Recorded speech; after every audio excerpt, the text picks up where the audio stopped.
Hello मेरे प्यारे दोस्तों, आप सभी को मेरे YouTube चैनल कहानी का खजाना में स्वागत करती हूँ। आई होप आप सभी लोग खुश होंगे, स्वस्थ होंगे। चलिए दोस्तों, आज अब सबको मैं एक नई कहानी सुनाती हूँ। राहुल मेरा आशिक है। वह 27 साल का एक अकेला मर्द है। वही एक है जिसका साथ पाकर मैं शांत हो जाती हूँ। दोस्तों, मेरा नाम आरती है। मैं 24 साल की बहुत ही हॉट औरत हूँ। रंग मेरा गोरा है और कमर बहुत ही पतली, होठ लाल एकदम गुलाब की तरह मुलायम। मेरी खूबसूरती ऐसी थी कि हर कोई एक बार मुझे मुड़कर जरूर देखता है। मर्द तो बेकाबू हो जाते हैं और औरतों को जलन होती है। ये उस रात की बात है जब राहुल मेरे घर आया था। हम दोनों ने एक दूसरे का पूरा ख्याल रखा और खूब साथ निभाए। लेकिन उसके बाद कुछ ऐसा हुआ कि सबको हमारी राज की भनक लग गई। पति शाम को ही घर से निकल गया, ये कहकर कि वो 2 दिन के लिए ऑफिस के काम से बाहर जा रहा है। तब रात के 8 बजे थे। मैं घर पर अकेली थी।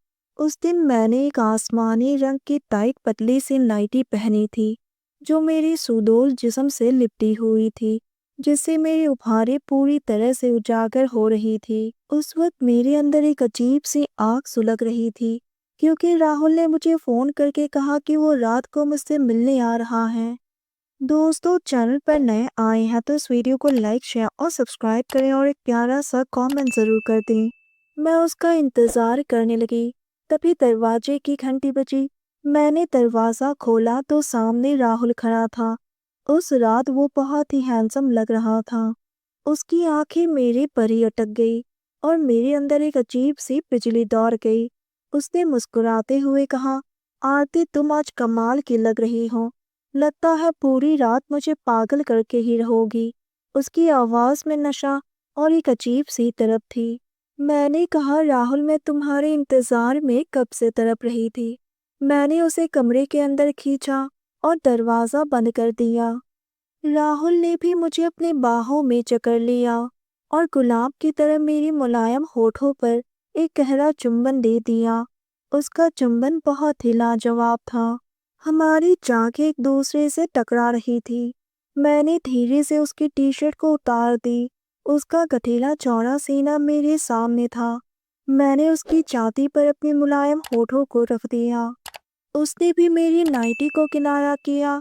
फिर एक एक करके सारे कपड़े किनारे होते गए। मेरी गोरी त्वचा उसके सामने चमक रही थी। उसने धीरे से कहा, आरती आज रात सिर्फ हम दोनों का है। ये रात हमेशा के लिए याद रहेगी। राहुल की बातें सुनकर मैं अपना होश खो बैठी थी। मेरे अंदर की तरफ अब और बढ़ने लगी थी। मैंने अपने आप को उसके हवाले कर दिया। हम दोनों सोफे पर बैठ गए। हमारी अटखेलियां शुरू हो गई। उंगलियों से उंगलियां मिलने लगी। उसकी छाती से मैं दब रही थी। हम दोनों एक दूसरे का साथ पाकर पागल हुए जा रहे थे। हमारी अटखेलियां और गहरी होती गई। मैं मदहोश हो रही थी। मेरी सिसकारियां अब एक नशीले सुख में बदल गई थी। मैं बहुत ही खुश थी। मैंने कहा, राहुल आज ये अटखेलियां रुकनी नहीं चाहिए। तभी अचानक से दरवाजे की घंटी बजी। मेरा दिल जोर जोर से धक धक करने लगा। हम दोनों अलग हो गए। मैंने खिड़की से झांक कर देखा तो बाहर मेरा पति खड़ा था। मैं हैरान परेशान हो गई कि वो घर कैसे वापस आ गया। मैंने राहुल को जल्दी से खींचा और उसे अपने कमरे में ले गई और अलमारी में बंद कर दिया। मैंने अपने नाइटी को ठीक किया और जाकर दरवाज़ा खोला। मेरे पति मनोज कमरे में आया और उसकी नज़र मुझ पर पड़ी। उसने पूछा, आरती तुमने ये अपने क्या हालत बनाकर रखी है और तुम इतना हाफ क्यों रही हो। मैंने मुस्कुराते हुए कहा, मनोज तुम्हें देखते ही मेरे अंदर की तरफ जाग उठी और मैंने उसके होठों पर एक चुंबन कर दिया। लेकिन उसी वक्त अलमारी से राहुल की चीखने की आवाज़ आई। मनोज अलमारी की तरफ देखने लगा। आरती अलमारी की चाबी दो। मेरा दिल जोर जोर से धड़क रहा था। मनोज ने अलमारी खोली तो सामने राहुल खड़ा था और वो भी तौलिया पहनकर। मनोज ने चिल्लाते हुए पूछा, आरती ये कौन है। मैंने मनोज का हाथ पकड़ा और कहा, मनोज मैं और क्या करती, तुम मुझे समय नहीं दे पाते हो। इसीलिए मैंने अपने अकेलेपन को दूर करने के लिए राहुल को घर बुलाया था। मनोज ने मेरी एक न सुनी और जमकर राहुल की धुलाई कर दी। पहली बार मैंने मनोज का ये रूप देखा। राहुल तौलिए में ही घर से बाहर भागने लगा। मनोज अपना माथा पकड़कर फूट फूट कर रोने लगा। उसने कहा, मैं काम की वजह से तुम्हें समय नहीं दे पा रहा था। इसका मतलब ये नहीं कि तुम किसी और के साथ रंगरलियां मनाओ। अगर मैंने किसी और के साथ यही सब किया होता तो क्या तुम सहन कर पाती?